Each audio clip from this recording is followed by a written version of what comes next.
Cuff him. The judge's command sliced through the courtroom before the trial even began. But Tariq Dawson didn't flinch. A decorated Navy SEAL with 14 years of service, he stood accused of assaulting a white officer with no evidence, no bruises, and no witnesses. Just the weight of a system that had already decided his guilt. What the judge didn't know? Tariq had spent his career surviving missions far deadlier than this courtroom. And when the missing body cam footage finally surfaced, it wouldn't just expose a lie, it would shatter the illusion of justice itself. Stay with us as we reveal how one man's silence became the loudest truth in the room. Before we begin, have you or someone you know been judged by skin over service? Comment below with where you're watching from. Black Navy SEAL accused of assaulting a white police officer. No weapon, no footage, just one man's word and a system ready to believe the worst. When Tariq Dawson walked into that courtroom, he wasn't just a defendant. He was already a threat to their image, their comfort, their control. The judge didn't hesitate. Cuff him. He said right there in front of everyone. No questions, no defense.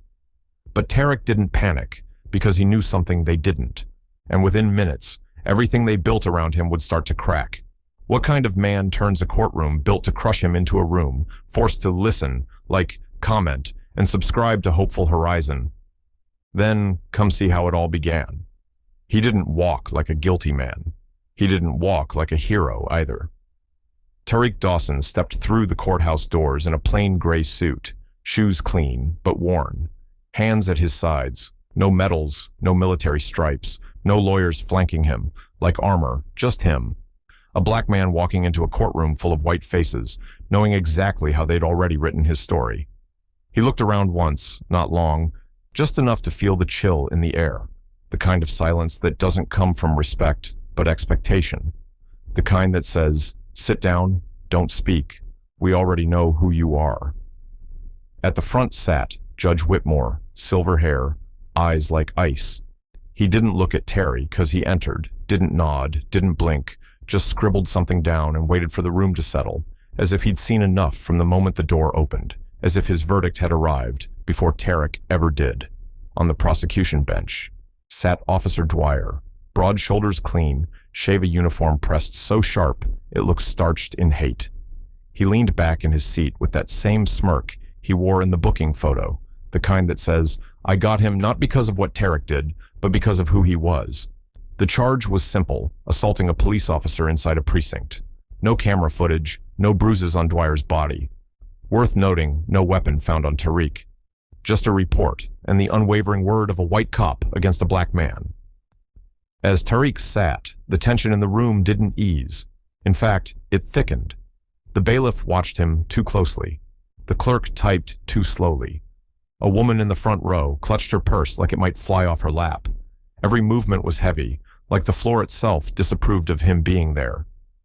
The court-appointed attorney beside Tariq leaned in young, nervous, barely out of law school by the look of him. His voice dropped to a whisper. Stay calm. Mr. Dawson, don't speak unless asked. Tariq didn't respond. He just looked straight ahead the same way he'd looked on missions when no one knew what would happen next. But someone had to hold the line.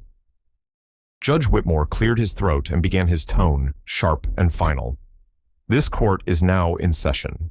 We are here to address the matter of State of Georgia versus Tariq, a Dawson charged with assault and obstruction during lawful detainment. He paused, eyes finally lifting, tore. There was no curiosity in them, no patience, just the cold satisfaction of a man who believed. He already understood the world, a decorated Navy SEAL. That's what I've been told, Whitmore said almost casually. One might expect better judgment from someone trained to protect the public, not attack its officers. Tariq didn't flinch. He didn't need to because he knew what this was. Dwyer stood to read his statement. His voice carried loud, clear, and practiced.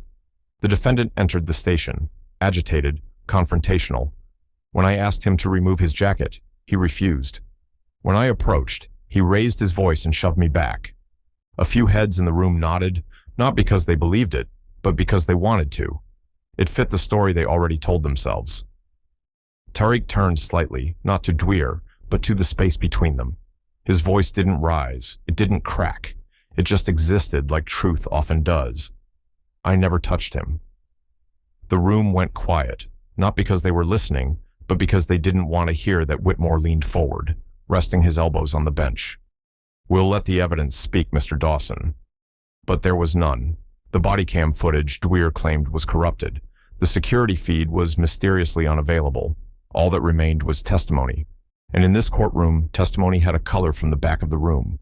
Someone whispered, "That's the guy from the news." "The SEAL." Someone else replied, "Doesn't matter. They said he went violent." The attorney raised a hand. "Your Honor, we'd like to request a delay until the body cam footage can be recovered." Number Whitmore interrupted. "We will proceed. No hesitation, no deliberation, just command." Like Tariq's past his service, his sacrifice meant nothing.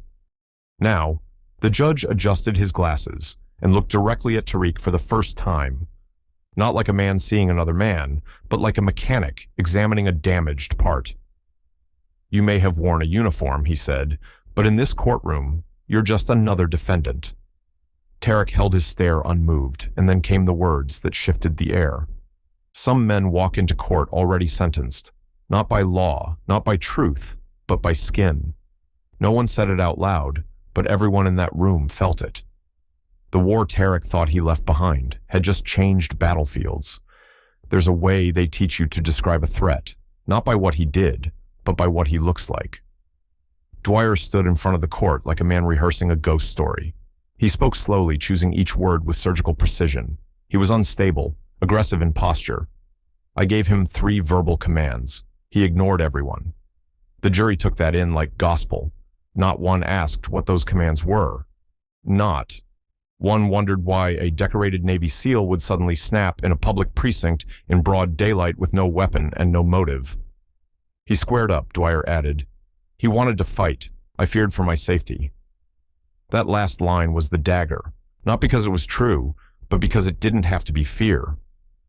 In a courtroom like this isn't measured by fact, it's measured by color. Judge Whitmore folded his hands and looked over at the defense table. The young court-appointed attorney cleared his throat and rose clearly unprepared for the windstorm, headed his way. "Your Honor, we're still waiting on confirmation from the department regarding the body cam footage. It may have. "What?" Whitmore cut in.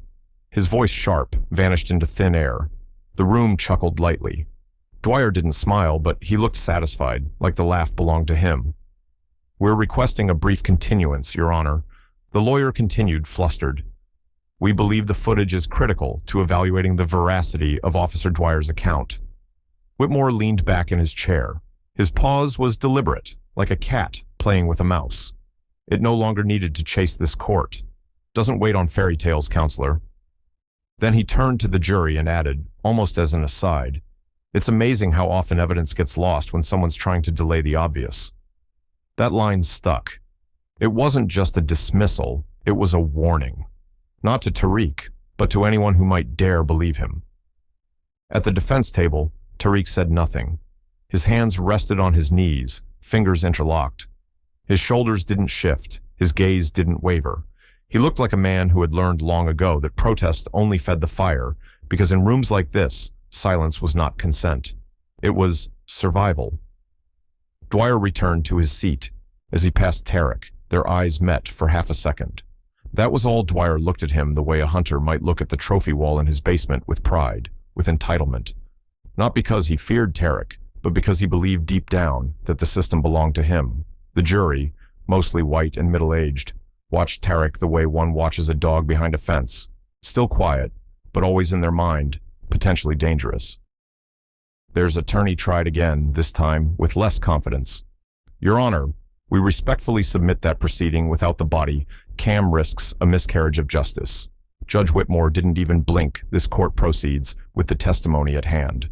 The officer's account stands unless proven otherwise, and so far I see nothing in this room that proves otherwise. A small rustle moved through the benches. It wasn't loud, but it was telling the sound of people settling into a conclusion before the story was done. Tariq adjusted slightly, not in protest, not in frustration. Just enough to stretch his fingers, which had begun to stiffen from the cold tension in the room. He looked forward again, not at Whitmore, Not at Dwyer, but at something past them, something they couldn't see.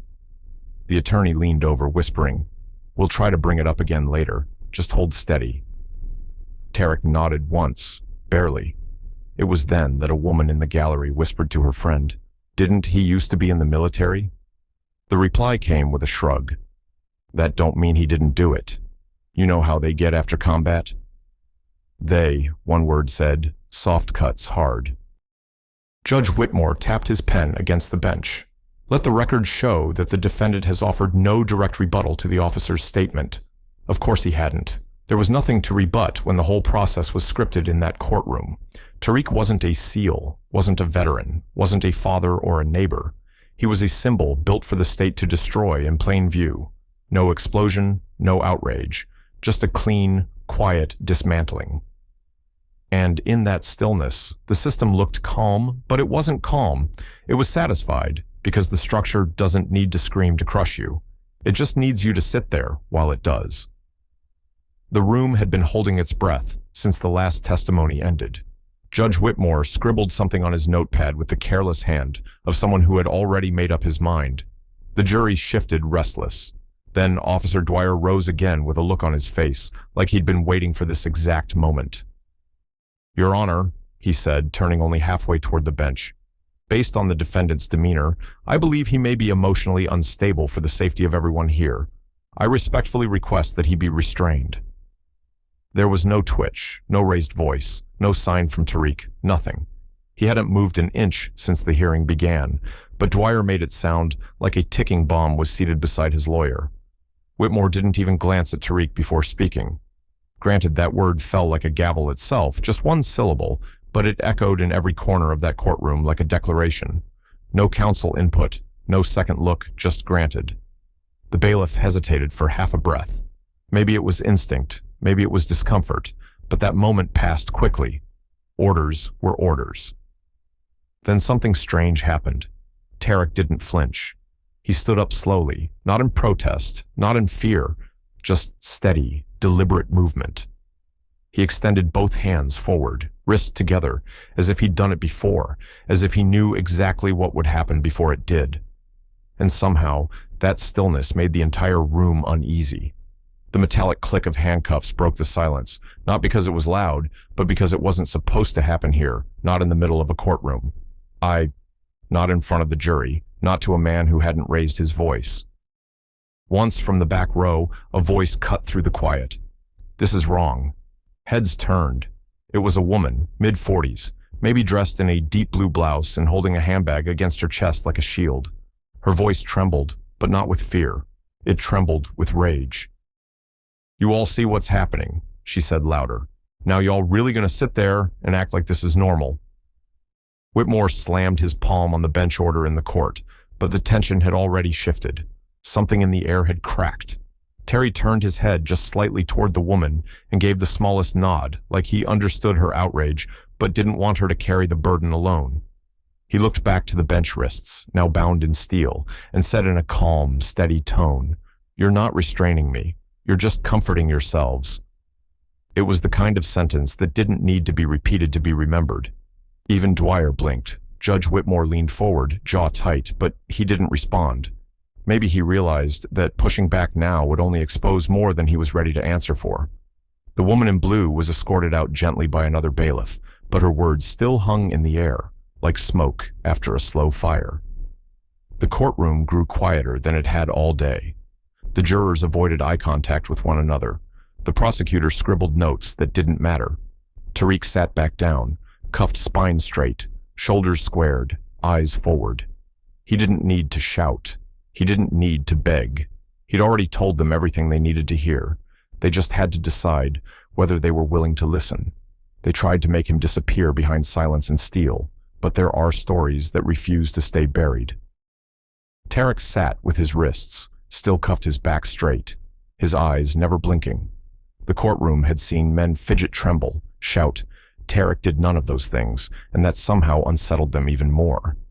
His court-appointed lawyer finally spoke. The man had barely said a word the entire morning, his voice thin and hesitant, but now he cleared his throat and stood up, trying to seem bigger than he felt for the record. He began.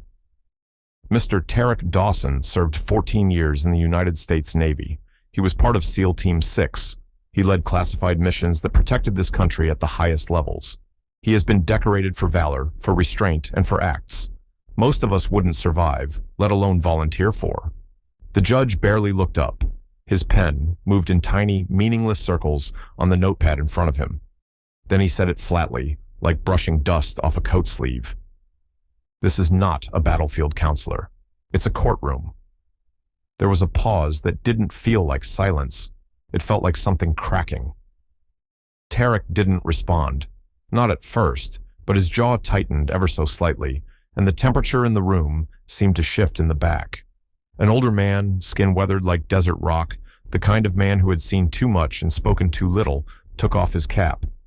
It was an old Navy ball cap frayed at the edges, with a faded patch that read, USS Carl Vincent.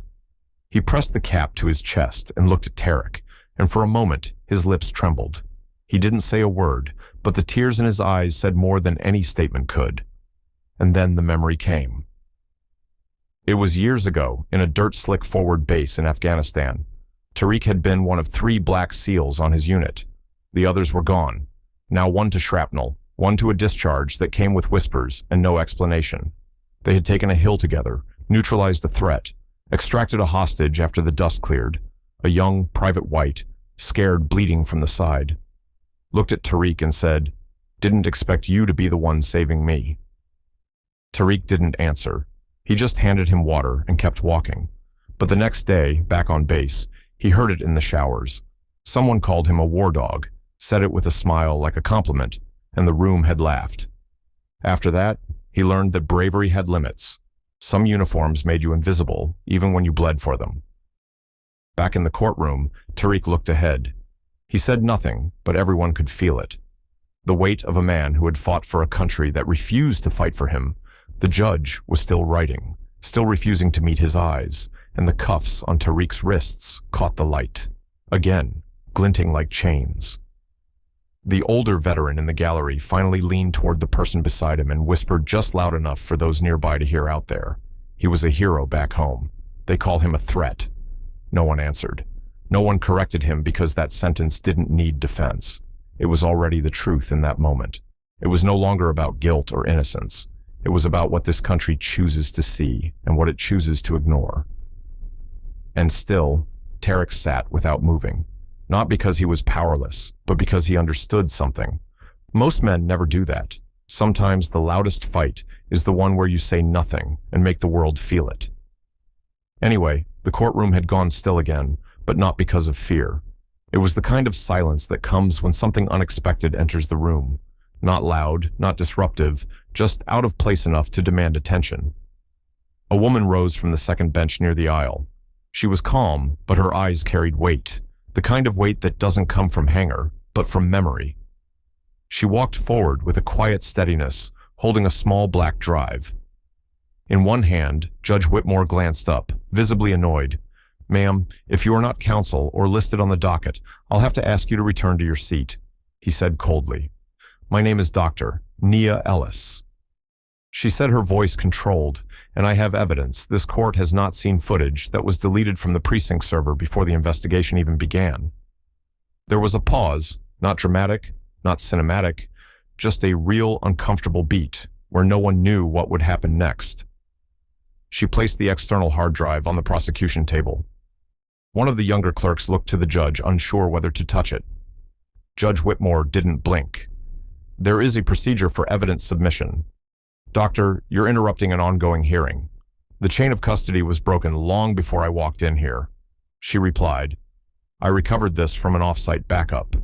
Your Honor, this is the original footage from the station security system. I have it time-stamped, verified, and mirrored with metadata that got people sitting up straighter." A murmur rippled through the room, followed by the quick shuffle of attorneys exchanging glances. Whitmore narrowed his eyes. "And how exactly did you come to possess this alleged footage?" Dr. Ellis took a breath. "My ex-husband was Major Stephen Ellis. He served with Officer Dwyer. They were close until Stephen realized Dwyer had a habit of escalating situations involving black men. After Stephen died in a car crash last year, I was sent his digital archives. It was there. I found this backup footage, Dwyer. Never thought anyone would see again. Whitmore sat back, arms crossed. And you expect me to admit this into the record? A civilian appearing unannounced with a drive claiming to be the missing link. The prosecutor stood looking, unsure, Your Honor. If we know Whitmore, cut him off. There's no verified chain of custody, no official validation from a forensics team. This is hearsay, dressed up in emotion. Tariq didn't move. He hadn't moved since the woman entered, but then for the first and only time, his court-appointed attorney cleared his throat. The man had barely spoken more than a few words since the hearing began. Now, with a quiet voice and a calm demeanor, he rose to his feet. Your Honor, he said, under Rule 902 of the Federal Rules of Evidence, digitally stored video files verified through standard metadata and unaltered timestamps may be admitted without testimony if their authenticity is uncontested and the defense can verify source credibility. Whitmore blinked. The attorney continued. The department has failed to provide the original footage. This witness provides a version backed by clear technical validation. In light of her connection to a previously involved officer, the court would be denying material evidence if it refuses to at least review the content. It was the longest sentence. The man had spoken all day, and for the first time, Whitmore didn't have an immediate retort. He looked at Dr. Ellis, then at the drive. Fine, he said. Curtly load it. We'll view the footage, but let the record show. I find the method of introduction highly irregular. Dr. Ellis gave a small nod, then stepped back, eyes never leaving. Tariq, she had said her part. She had done her part. The clerk plugged the drive into the courtroom, monitored the screen blink to life, and for a brief moment, no one breathed. What came next would change everything. The screen lit up with a soft blue glow, and the courtroom held its breath. At first, the footage was silent. No timestamp, no commentary. Just a grainy hallway of the River Haven precinct. Tariq was seated in a chair against the wall, wrists resting on his knees. His expression, calm, unreadable. There were no raised voices, no signs of resistance, until Officer Dwyer entered the frame. He didn't walk in like someone clocking in for duty. He walked in like he had something to prove, like he'd been waiting for this moment. He stood over. Tariq speaking. The footage had no audio, but the body language was unmistakable, jabbing, a finger leaning too close, then pacing, then turning suddenly and slamming both palms into the wall just inches from Tariq's head. Someone in the courtroom gasped the next frame, played with audio. You think wearing that uniform makes you more than me? Dwyer barked, face flushed with heat. You people don't know your place anymore. Tariq didn't flinch. He didn't rise. He didn't speak. Dwyer continued.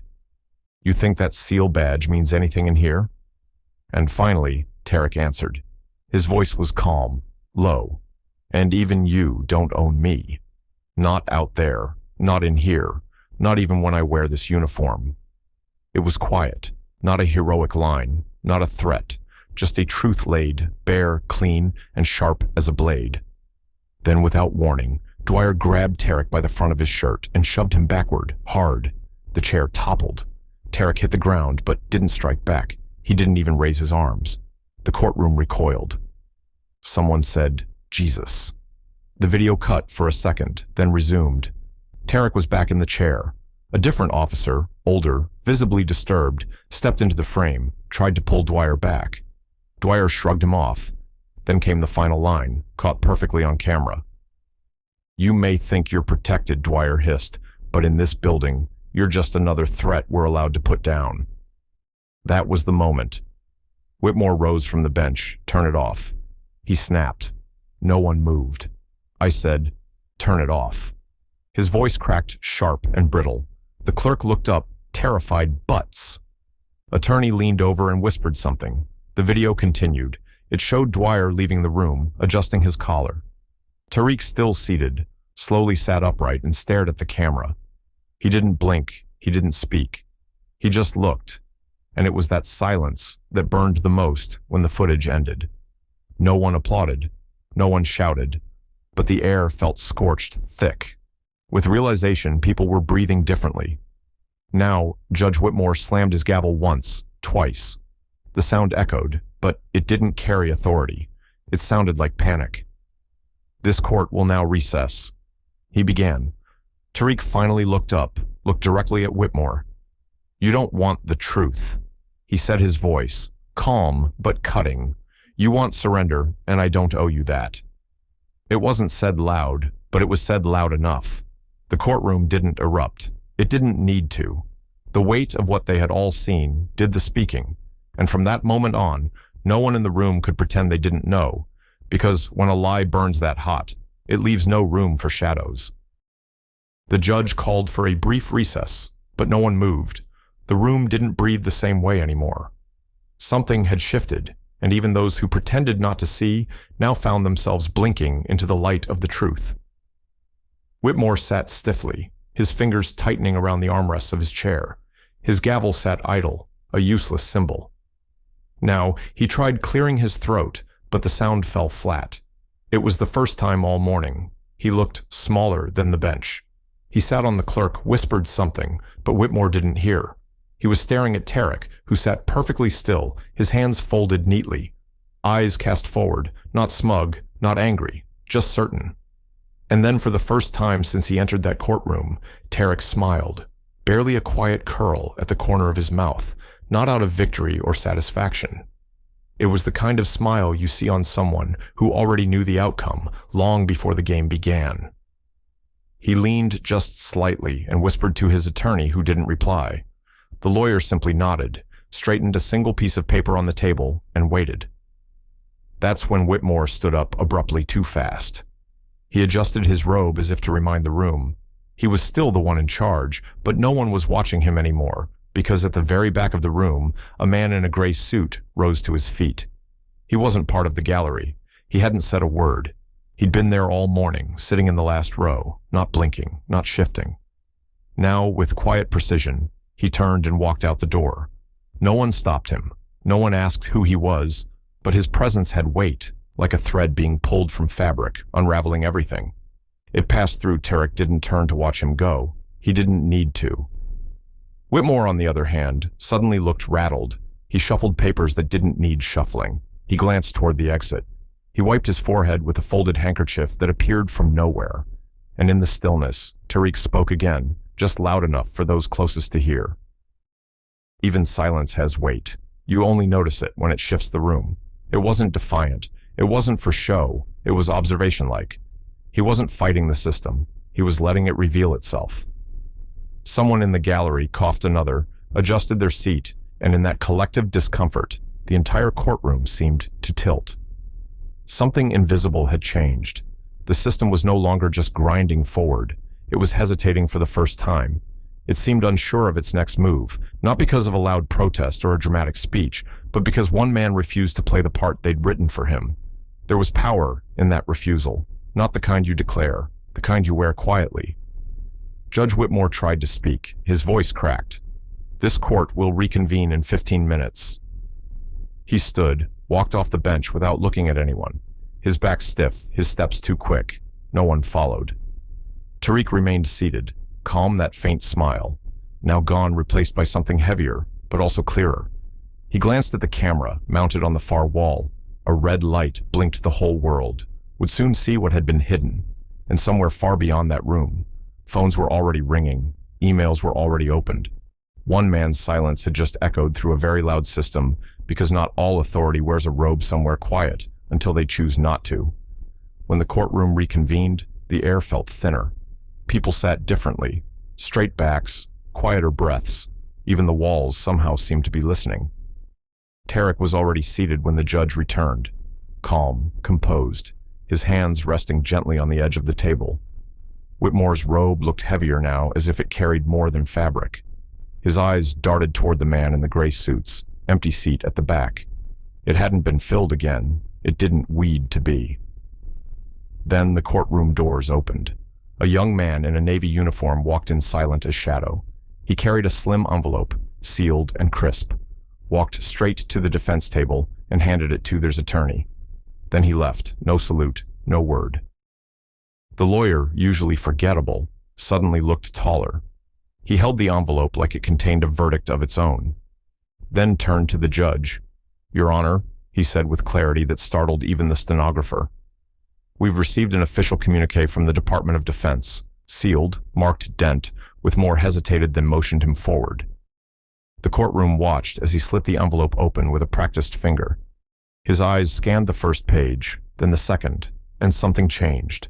It wasn't dramatic, it wasn't loud, but the shift in his expression was unmistakable. Arrogance drained from his face like color from a dying light bulb. His lips parted, his hand trembled just slightly. As he reached for the phone by his bench, he dialed a pause. Then he stood straighter, as if the voice on the other end had slapped his spine into position. "Yes," Whitmore said quietly. "I'm looking at the letter now. Can you confirm this silence?" Then the answer came loud enough that even the front row could hear. "He is active, protected, direct authorization." Whitmore didn't speak for a full 5 seconds. When he did, his voice lacked all the steel it had earlier. "This court," he said, "slowly dismisses all charges against Mr. Tariq Dawson. Effective immediately, this proceeding is concluded." The words hung in the air like smoke, no cheers, no gasps. Just the silence of a room, realizing it had been part of something much bigger than itself. Tariq didn't move. He didn't even blink. It was Whitmore who avoided his eyes. Now the judge stood, adjusted his robe, and walked out without another word. His steps were quicker this time, almost like retreat. The gallery remained seated. No one left. No one spoke.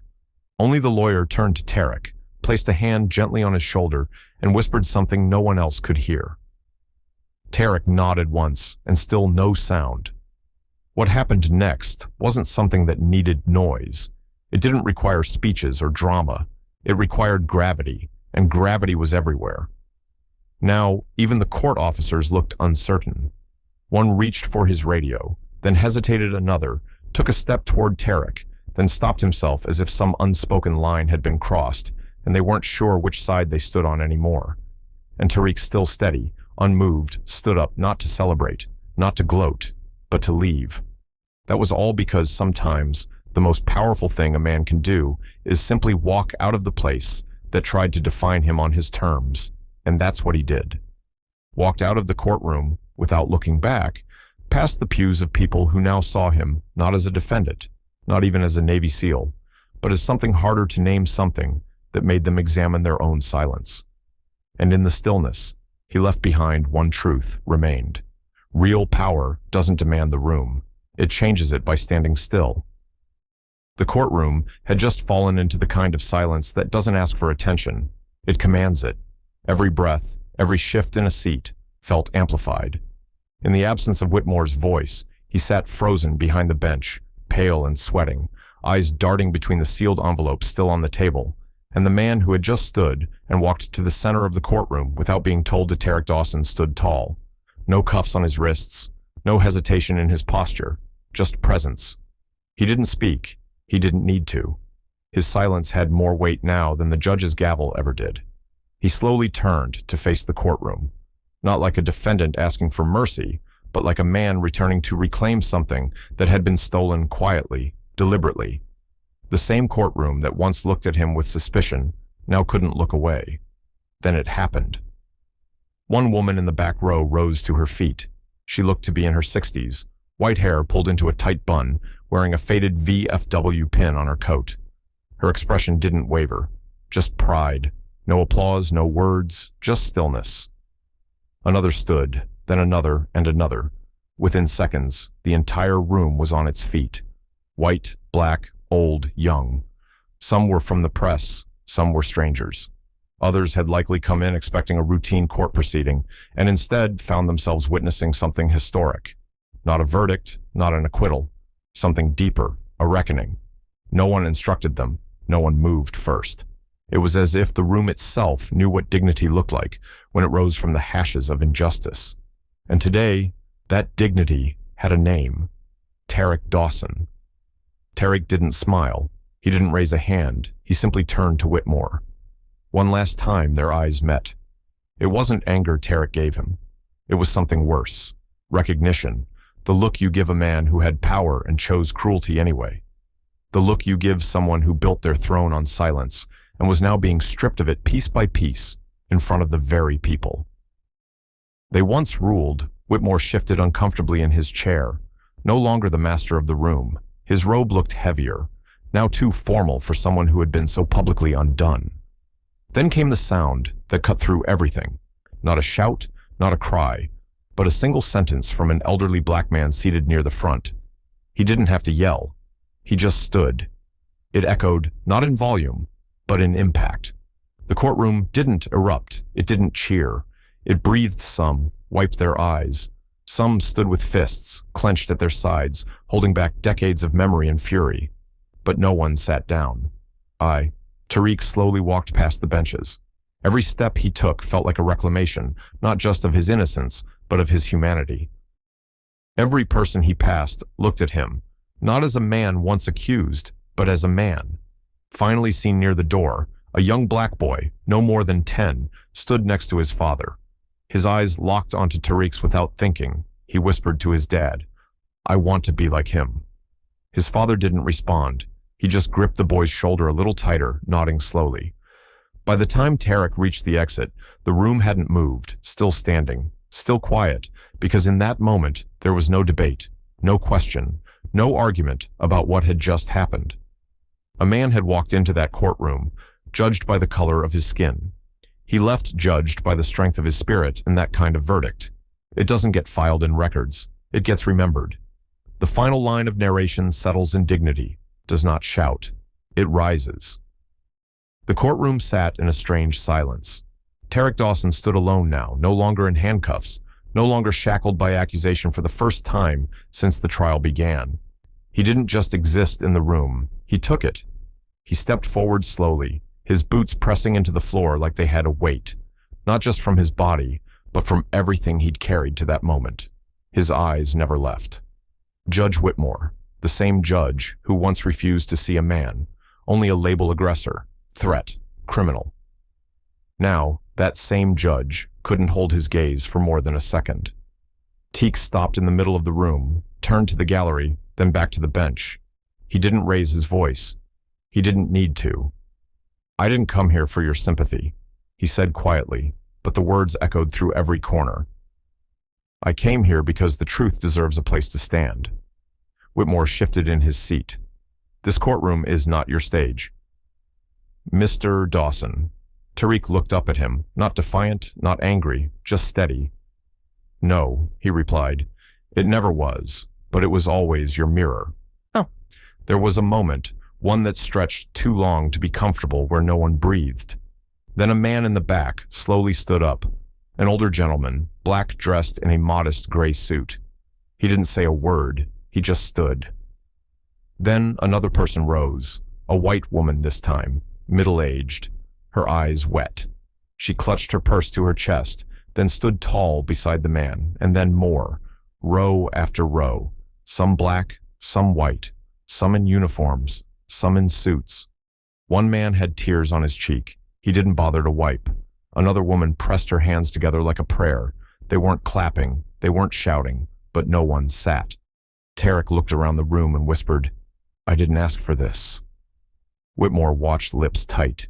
"You don't have to ask." The older man in the back finally said, "You already earned it." The judge's gavel twitched in his hand, but he didn't bang it. Tariq turned back toward him. "You remember what you said to me the first day?" he asked. Whitmore didn't answer. "You said, 'This courtroom doesn't wait for fairy tales.'" He paused, letting the weight of the memory hang. "Well, Judge Tariq said this wasn't a fairy tale. It was just a man trying to tell the truth before you cut him off." Whitmore leaned forward. "You were charged with assaulting an officer, and that officer, Tariq said, assaulted the truth, and you let him. More people stood." The gallery was no longer just observers. It had become something else, a witness to justice that never came through procedure, but through clarity.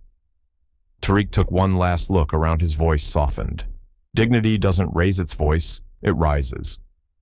Then he turned, walking away from the bench, without permission, without hesitation, like he owned the floor. He had once been dragged across. Still, no one sat, not because someone told them to, not because it was expected, but because something had shifted in that room, not the law, the standard. Thank you for joining us on this harrowing journey of courage, injustice, and the quiet power of truth. Tariq Dawson's story forces us to confront an uncomfortable reality: that even a SEAL's uniform can't shield a black man from a system trained to see him as a threat first. But his calm defiance, standing firm when the world demanded he break, reminds us that real change begins when we refuse to let lies define us. If this story moved you, leave a comment below. Let us know where you're watching from and tag someone who needs to witness this reckoning. Make sure to subscribe to Hopeful Horizon and tap the bell, because stories like this demand to be seen, shared, and remembered. We'll be back with more unflinching accounts of those who challenge injustice, no matter the cost. Until next time, stay courageous, stay compassionate, and never stop demanding better. For Tariq, for every service member betrayed by the country they swore to protect, and for every person who's ever been seen as a problem instead of a person.